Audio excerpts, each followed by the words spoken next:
Muito buenos dias, bom dia a todos, muito obrigado pelo convite, agradeço à Câmara o convite que foi dirigido, cumprimento essencialmente quem organizou, cumprimento o meu amigo e comissário Miguel, o embaixador de Portugal e todos os presentes na sala. Há 2 anos, em 2016, um pouco mais que 2 anos, foi no final do ano, Portugal assumiu o compromisso de ser neutro em carbono até 2050. Para isso, construiu um roteiro para a neutralidade carbónica, que foi recentemente apresentado pelo Governo e que mostra de forma clara, utilizando apenas tecnologias que já hoje existem e que vão escalar e tornar-se custo-eficazes, a forma de, com o contributo de todos os setores, sermos neutros em 2050.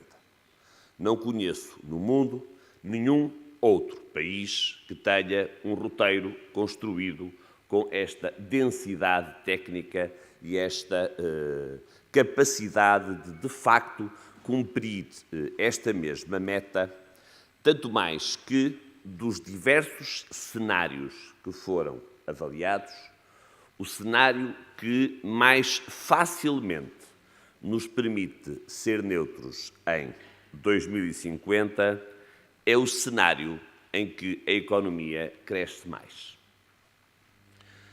Para isso, para sermos neutros em 2050, 100% da eletricidade terá que ser proveniente de fontes renováveis, o transporte, a mobilidade terrestre tem que ser 100% elétrica ou a hidrogénio e, como imaginam, o próprio uso de energia tem que ser muito mais eficiente.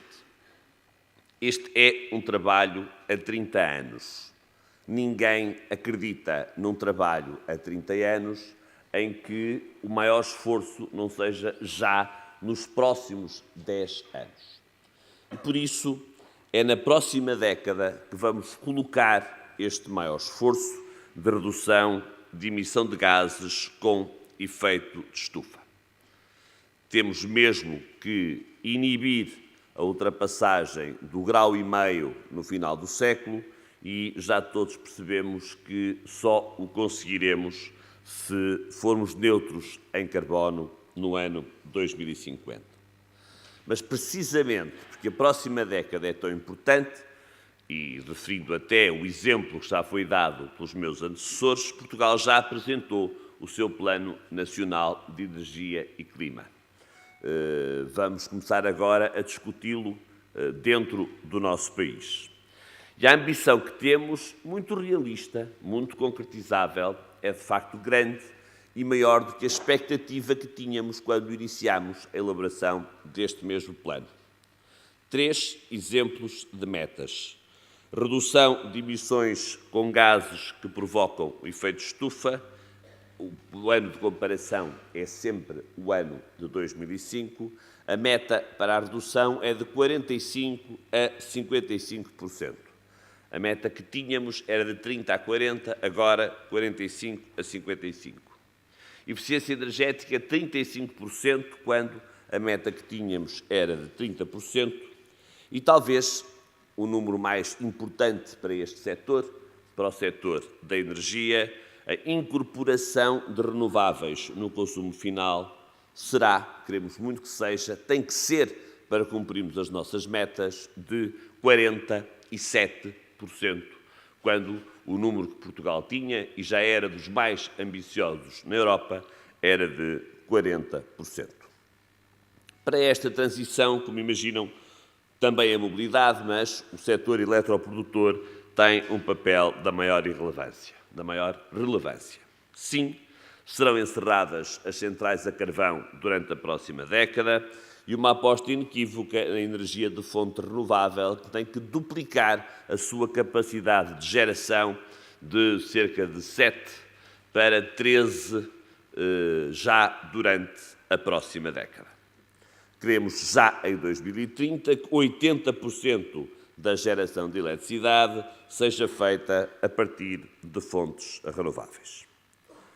Com metas distintas, sabemos que as metas de Portugal são mais ambiciosas porque temos também um track record de mais anos a trabalhar neste mesmo setor e numa aposta grande que foi feita em Portugal por governos anteriores.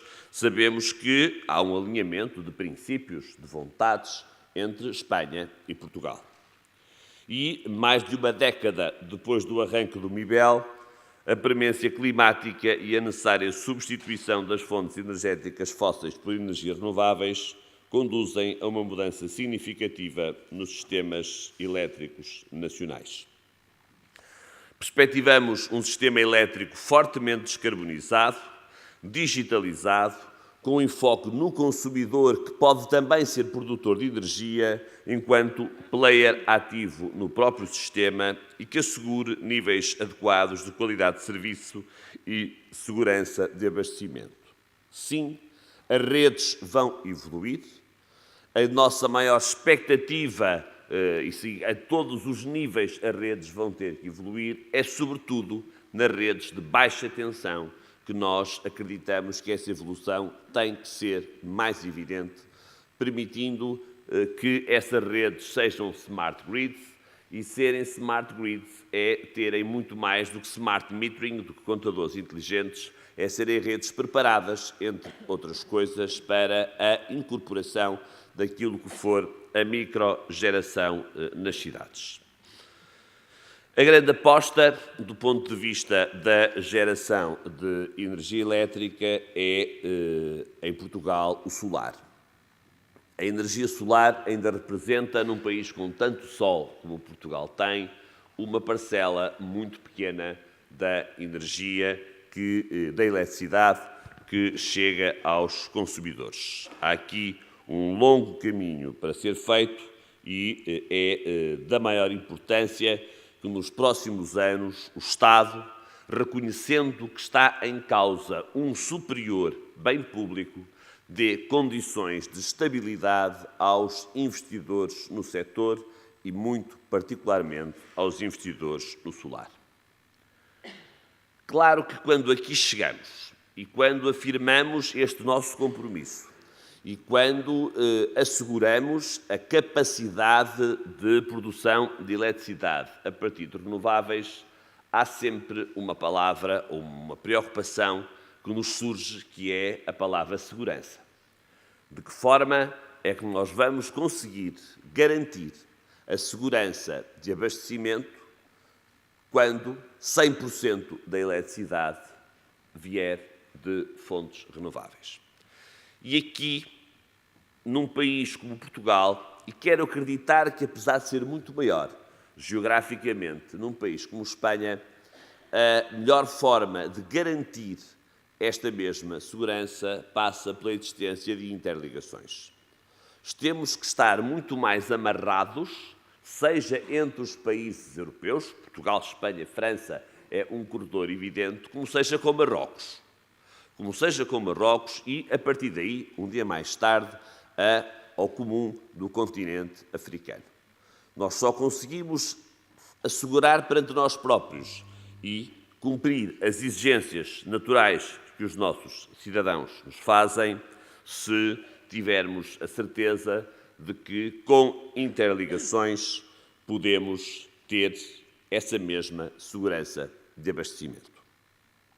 Obviamente que, num país, numa Europa cada vez mais eletrificada, numa Europa e num país onde muitas das vezes as entidades reguladoras se prendem excessivamente com o curto prazo, e eu sei mesmo do que estou a falar, porque não depende de mim nenhuma entidade reguladora. As entidades reguladoras têm uma total independência, mas no meu Ministério há várias entidades reguladoras nas várias áreas que tutelo e o enfoque justo é o enfoque da defesa do consumidor e do preço, mas é errado se esse for o único foco de ação das próprias entidades reguladoras, porque a inovação tem mesmo que ser uma componente central da preocupação dessas entidades reguladoras para permitir que os países, e neste caso Portugal,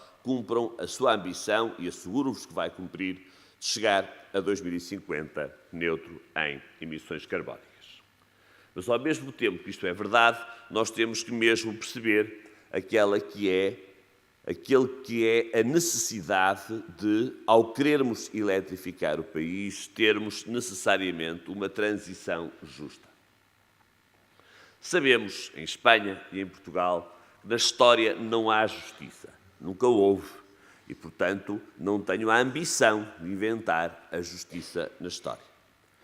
Mas temos mesmo que cumprir o desafio de não haver marginalizados da energia, de não permitirmos que exista pobreza energética em função daquelas que são as nossas opções políticas. É verdade que as nossas opções políticas em torno da descarbonização e, antes disso, da eletrificação, são as opções justas, são essas aquelas que temos que fazer, mas temos que as fazer sempre olhando para o lado no que isto significa geograficamente, isto é, olhando para a necessidade de nos interligarmos enquanto países, e olhando para o lado na dimensão social que isto tem, pois, de outra forma, podemos mesmo deixar alguém para trás. E é muito mau que exista contestação política por razões de defesa ambiental. É mesmo muito mau.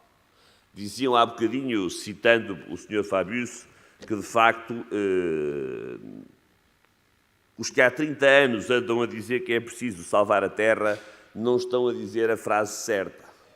A Terra vai continuar a andar à volta de si própria e continuar a andar à volta do Sol, mesmo quando não existir ninguém da espécie humana nessa mesma Terra. O que é que aconteceu à Terra quando há 65 milhões de anos caiu um meteorito que matou os dinossauros? Eu sei o que é que aconteceu. Uma espécie como a nossa desenvolveu-se, de outra forma nenhum de nós estava aqui. Portanto, o problema não tem nada a ver com o planeta, o problema tem a ver com a capacidade que nós temos de nos salvarmos a nós próprios. A frase não é salvem a Terra, a frase é salvem-se a vós próprios, salvemo-nos e não salvar a Terra. Mas, voltando e com isto concluindo, temos absoluta consciência de que a construção de um mercado mais justo, mais equitativo, é também em torno da energia e não só necessariamente da eletricidade, é de facto um mercado que obriga a que, por uma vez, nós reduzamos, aliás, eliminemos, ainda que naturalmente de forma faseada, os incentivos prejudiciais ao ambiente. Eu ouço muitas vezes falar, e não vou por aí, mas não posso deixar de o anotar, ouço muitas vezes falar da preocupação que é de, em Portugal, desde há 20 anos, que existem apoios à penetração e à existência de geração de eletricidade a partir de fontes renováveis. Há 20 anos. É verdade. Olhem, esses incentivos ao carvão não têm 20 anos, têm 300 anos. 300 anos.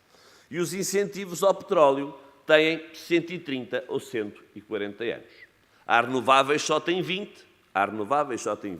e estão certamente em phasing out e vão acabar muito depressa. E têm também que acabar muito depressa esses mesmos incentivos, sobretudo os que são prejudiciais ao ambiente, para continuar a isentar de imposto, isso em Portugal está a acontecer de forma justa, mas certa, no que ao carvão diz respeito. Bom, concluo dizendo que a transição energética tem mesmo uma dupla dimensão. A dimensão de nos preocuparmos com nós próprios, a dimensão de cumprirmos, no caso português, em face da Europa e em face do mundo, um compromisso de redução de emissões num problema ambiental que nenhum país, por muito grande que seja, consegue resolver sozinho. É verdade. Mas o compromisso não é só um compromisso perante o mundo e perante o bem-estar da nossa espécie e daquelas que nos acompanham. É, insisto, uma oportunidade económica, um desafio para as empresas, um desafio que será criador de emprego e que será criador de emprego cada vez mais qualificado e cada vez mais bem remunerado. Por isso, a transição energética, apostando na produção da geração de eletricidade a partir de fontes renováveis, apostando na mobilidade elétrica e na sua eletrificação, apostando nas novas tecnologias, das muitas soluções, sobretudo de armazenamento de energia, que tem que muito depressa dar um salto muito grande, vão ser certamente um importantíssimo driver de desenvolvimento da economia de Portugal e dos nossos países. Muito obrigado e um bom encontro.